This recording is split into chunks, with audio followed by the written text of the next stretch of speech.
दोस्तों नमस्कार। आज मैं आपके लिए उपस्थित हूँ और कुछ दोहे आपको मैं फिर से सुनाऊंगा, प्रस्तुत करूंगा और दोहों पर आपको गंभीरता से विचार करना है। देश और समाज के प्रति हम सभी आप जिम्मेदार हैं। साहित्य एक बहुत बड़ी चीज है। साहित्य के बल पर ही समाज का विकास भी है, विचार भी है, उत्थान भी है। आपको सोचना है। ये हमारी पुस्तक मूल निवासी दोहावली है।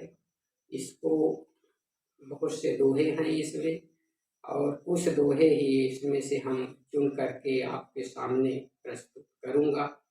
आपको सोचना है। और जो मैं दोहे उठा रहा हूँ ये 9वां सतखंड से है। 9वां सतखंड का मैं उठा रहा हूँ। पहला दोहा 801। इस दोहे को मैंने विषमता के संबंध में लिखा है। देश विषमता भक्षति जाति पाति जड़ मूल। देश विषमता भक्षति जाति पाति जड़ मूल। राष्ट्र नागरिक एक सम भेद मेटो घृणा समूल। राष्ट्र नागरिक एक सम मेटो घृणा समूल। दोस्तों, देश में विषमता है। अपने देश में भयंकर विषमता है और जाति पाति और इस विषमता का जो जड़ है वो जाति पात है। यदि जाति पाति समाप्त हो जाए तो देश की विषमता बहुत कुछ हट सकती है। राष्ट्र के सभी नागरिक एक हैं। नागरिकों में भेदभाव नहीं है, सभी नागरिक एक हैं। सबकी समस्याएं भी एक हैं। लगभग सबकी समस्याएं एक है। रोजगार है, रोटी है, कपड़ा, मकान, आवास, उत्थान, विकास, ये सब की आवश्यकता है। लेकिन ये सब जो है तो नहीं पूछ पा रहा, प्रत्येक नागरिक को नहीं मिल पा रहा है। इसके कारण में जातिवाद है। इसलिए हमने लिखा है कि देश विषमता भक्षति जाति पाति जड़ मूल। राष्ट्र नागरिक एक सम मेटो घृणा समूल। इस घृणा को, जातिवाद की जो घृणा है, इसको पूरी तरह से नष्ट करना पड़ेगा। और एक नागरिक का कर्तव्य नहीं है, प्रबुद्ध नागरिकों का, राष्ट्र के सभी नागरिकों का कर्तव्य है कि जाति पाति को समाप्त करने में शासन का सहयोग करें और राष्ट्र में हम सभी नागरिक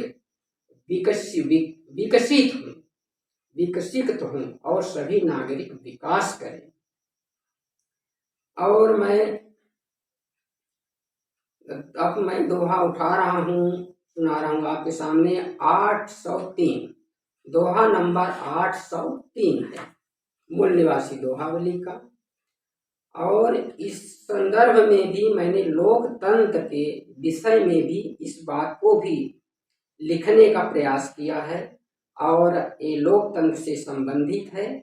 इसमें मैंने लिखा है, भारत अपने देश में लोकतंत्र का राज। भारत अपने देश में लोकतंत्र का राज।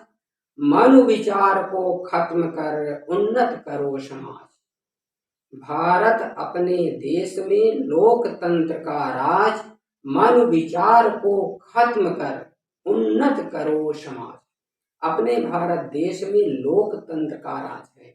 बाबा साहब ने, अंबेडकर जी ने लोकतंत्र का राज संविधान के माध्यम से स्थापित किया है। इसलिए मनु विचार को खत्म कर, मनुवादी विचार को खत्म कर दिया गया है। इसलिए खत्म कर दिया गया है कि मनुवादी विचार राष्ट्र के विकास में आड़े आ रहे थे। इसलिए मनुवादी विचारों को संविधान के माध्यम से समाप्त कर दिया गया है।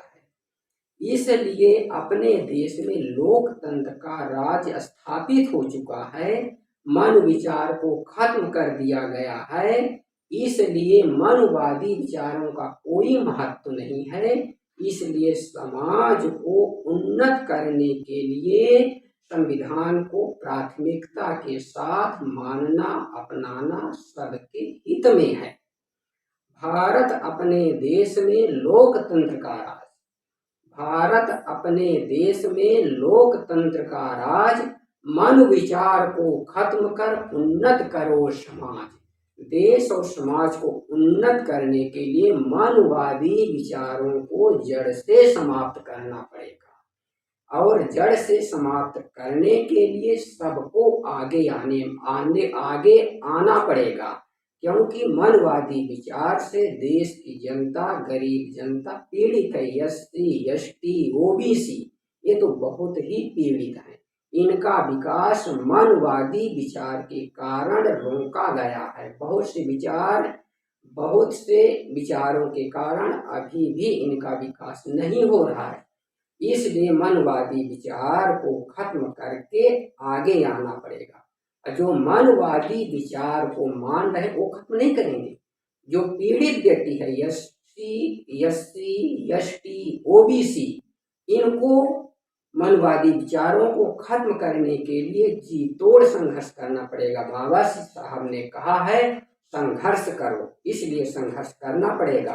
अपने लक्ष्य को पाने के लिए, देश को आगे बढ़ाने के लिए संघर्ष निरंतर जारी रखना पड़ेगा। दोस्तों नमस्कार, जय।